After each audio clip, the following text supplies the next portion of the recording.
Thank you for that beautiful setup. We are already immersed in these energies for sure. Let me lead with our alignment for this month leads with the full moon in Leo, preceding the new moon in Aquarius.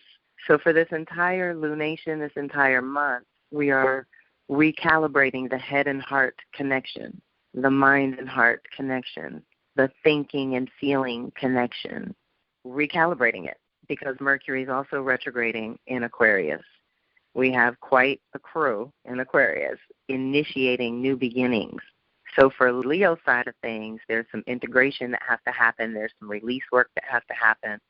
There's clearing. We are no longer the old selves that we were. We are hopefully, in addition to whatever else is going on in the last year or two, layers have been removed from your heart so that you can feel a little bit better, feel stronger, feel more connected to your own center. So tonight's full moon work that we're setting on the table that we have several days to play with and immerse ourselves in whenever you have the time and energy throughout the next week or two, definitely, is a powerful time to just look in the mirror of your life and do a little reflection on who you are, who you appear to be, who you think you are. This is the big deal with the Leo full moon because it lights that up and it asks us to look at what we're projecting out there or what we're putting out there. What I love to remind people about is the very simplest, most mundane things that we do in our everyday life can be so sacred. So I have rattled off this list before about when I'm sweeping the floors, I'm sweeping out all the old energy. When we lay down a rug, we're laying down the ground to stand on. That's what prayer rugs and that strength of that little centering we do. And in this case, the clothing we wear is the role we're going to play that day. And so it does kind of matter. It's something that we renew, let's say, every 6 months to a year if we're conscious about it. And the Leo Aquarius lunations, which has always happened in February and August, give us a chance to do that. So right now, you can think 6 months ago in August, what got awakened within you, I should say. How did you reconnect with your heart and your own authentic self? And what did you wake up to last summer or last fall? And now, 6 months later, you realize sort of the bits that are part of the base and the bits that you've picked up along the way. So now the clearing comes where we release an old image and we prepare for a complete makeover of what we're going to present to the world in our relationships, family, community, all of it. So, again, we play different roles in different places. We're going to release over attachment to any person, issue, or circumstance because that's another challenge of the fixed energies, which are Leo, Aquarius, and Taurus, Scorpio. This is the 4 times a year, which would be, like I said, February, August for Leo, Aquarius, and Taurus, Scorpio is May, November. So we have these times where we're either anchoring permanently or releasing permanently. So this full moon is helping us release permanently anything that's no longer part of our identity or, again, what we want to present to the world or be known for in a certain way. We release ego, pride, and needless drama. The difference between light and shadow Leo with the drama is in one world it's drama and it's unnecessary and it's narcissistic, but in the other world it's grace and it's an awareness of who you are and your value. There's so much to our self-love and self-value that goes into whether we offer our unique piece to the world, what our unique genius might be, and if we're ever able to actually dust it off, clean it up, and share it. So this is also the lunation that we do that. We address any self-love, self-worth issues, self-value. All of that is up for renewal and clearing and cleansing. Again, we can do that annually, which is nice, to not have a lot of pileup, but then, of course, we can get busy and things can happen. And so this is a time where superficial is not going to work, so you have to go deeper and renew your heart connection in some way. You have to love your life, and it means love your life, your own life. Don't try to live anyone else's life. Don't try to be anybody else. This is the part of us that's called to be the individual, even though we're all one, even though we're all a human family and we're related.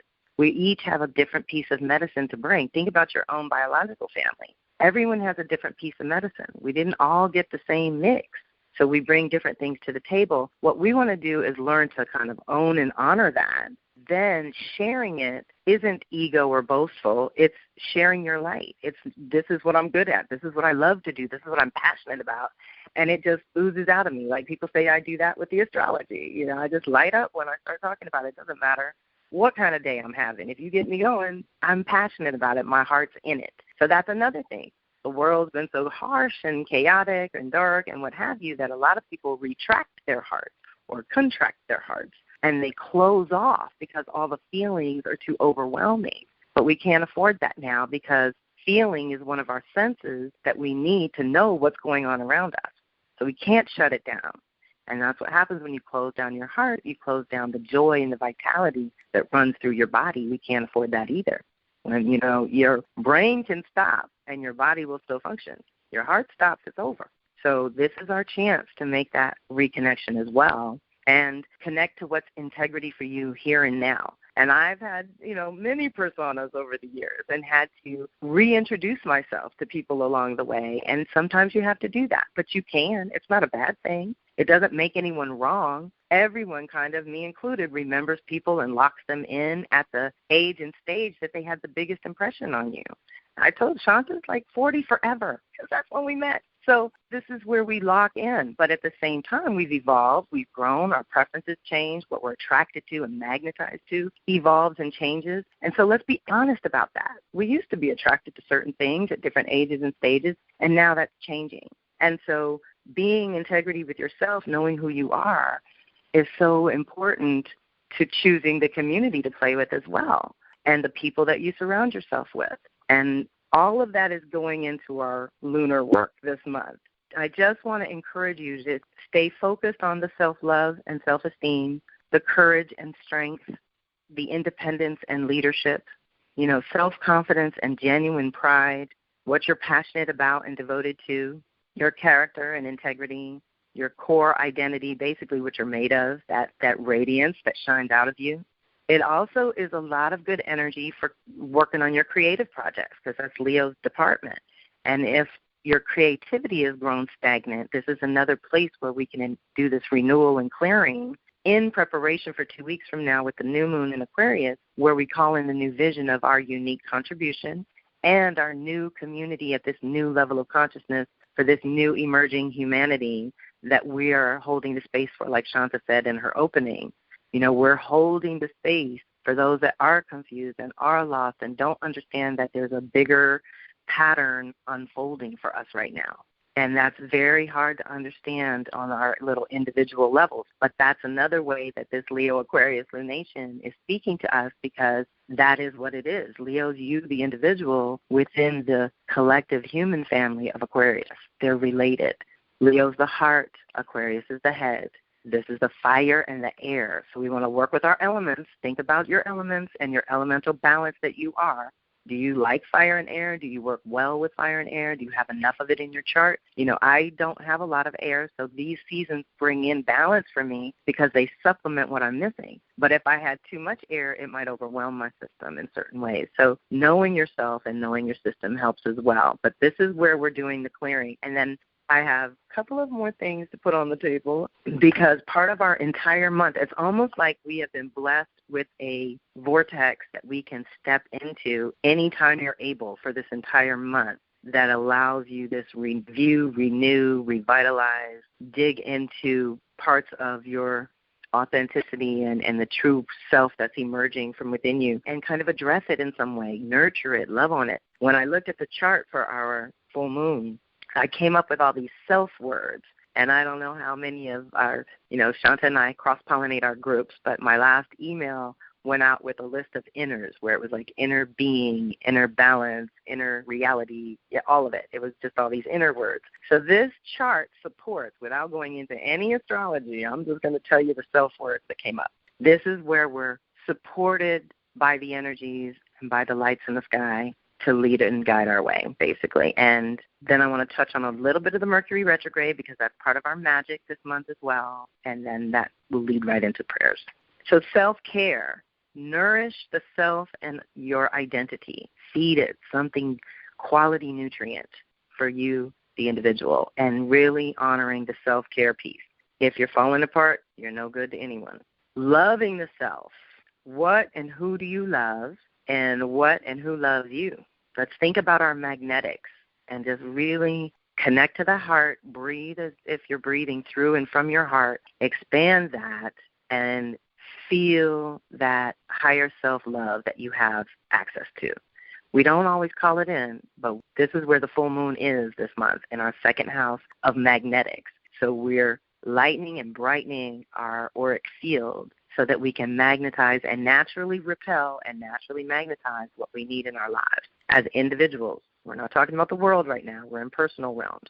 We can express self with lots of love and gratitude. Just know, even if the world is crashing and it feels really super uncomfortable, ask how this is perfect, and don't deny, express yourself, but try to put that love and light spin on it and get the gratitude. Like, how is this perfect? What is this good for? I know that Spirit's trying to tell me something. Heal self. So we went from self-care to love self, express self, heal self. What's happening this month is that our personal rhythms need to be restored in a certain way.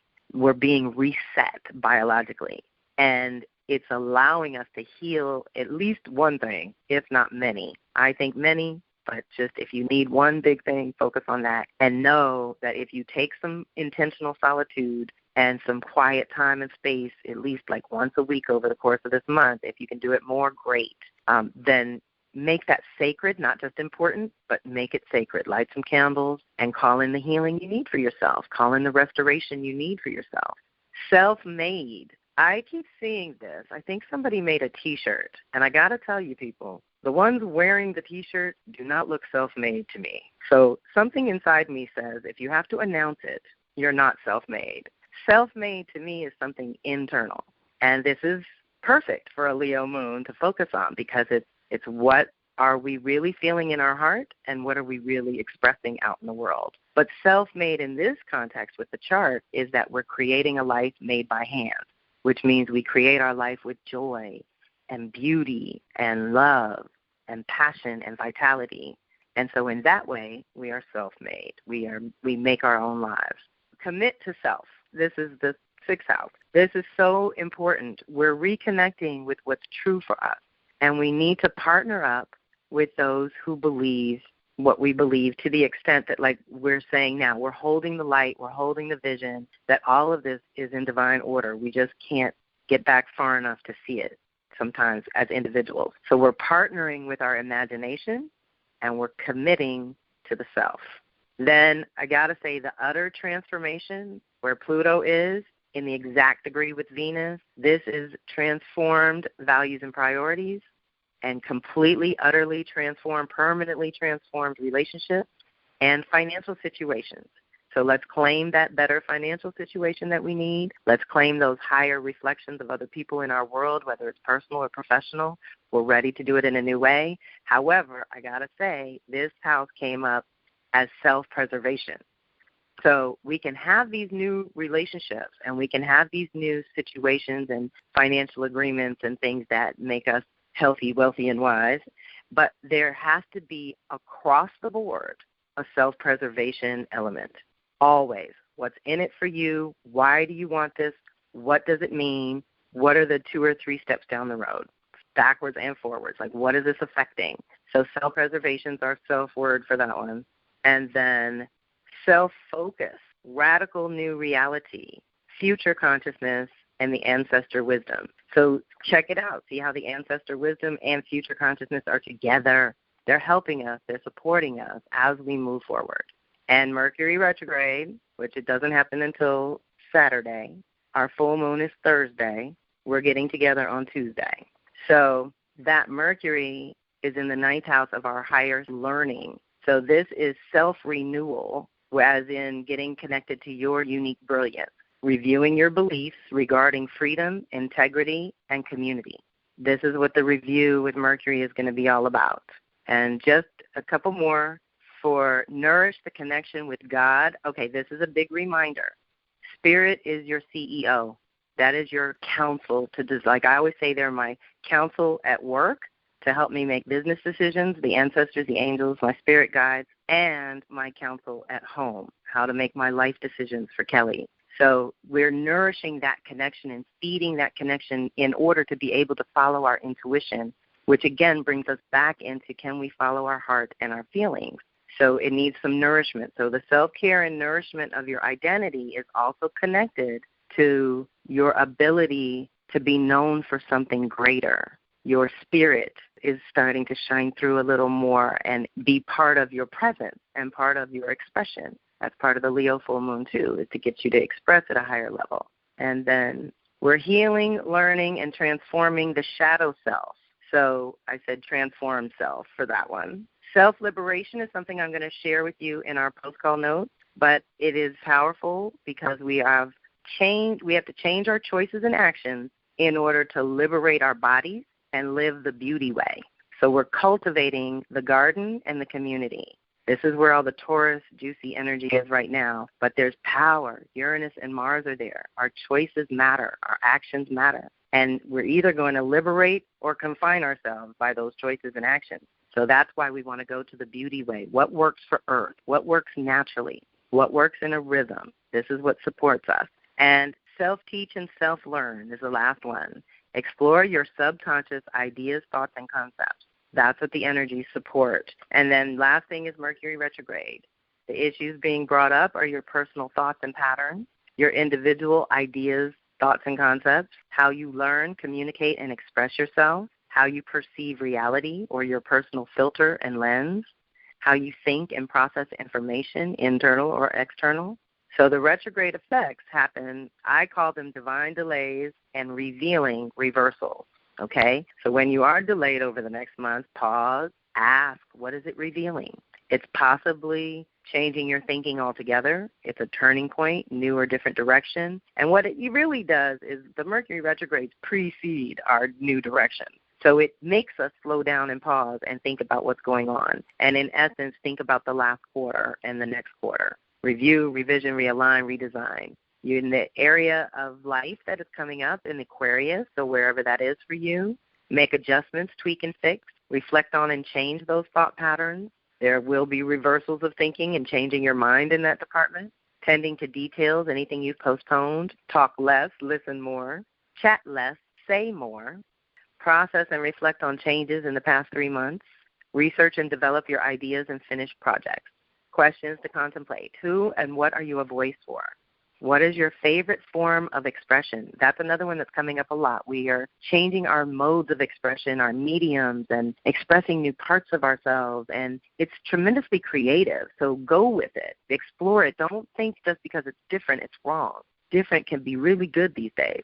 What new information has come into your conscious awareness, and just all the revising, rediscovering, reviewing, you know the drill. Usual Mercury retrograde. It's not good for worldly stuff, but it's very good for spiritual work and soul work and communing with the angels and ancestors and animal spirit guides, which I will call Shanta back in to help us anchor all this goodness into our bodies and maybe give us a little on the archangels I would like to work with for this is Archangel Michael and Raphael, because Raphael works with the heart and Michael works with our power center, and that's all part of this lunation that we want to call in with, especially with the Leo full moon. And as we go into the Mercury retrograde, we want to be aware of these things and have some good boundaries because we are pulling back a little bit to do the review, and maybe we can do something with the archangels in our meditation. Yeah?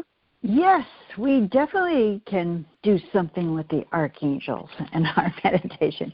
Thank you, Kelly. That is lots to really work with and certainly really valuable tools for this next space and time. So we have about a month. Oh, yes. I meant to give you a broad stroke. Where we are, yeah, we have the full moon, then the Mercury retrograde. So that's what I mean about this review time. February 3rd is the gate of power, which annually is when we are inspired with the new year, which leads to a week later, the new moon in Aquarius, where we initiate this new community, new place in the community, new unique contribution, leads to Mercury going direct the next week. You know, so it's all 1 week, you know, and there's something once a week pushing us along and moving things along in ease and grace, you know, but moving things along for us to do this recalibration of the head and heart alignment and to recalibrate our own power and sense of self so that we can negotiate on our behalf out in the world doing what we got to do. So we need them both. We need to stay heart-centered no matter how dark and crazy the world gets, but at the same time stand in our power and keep our boundaries really good. Yeah, good. That's my prayer. Great. That's my I like offering. it.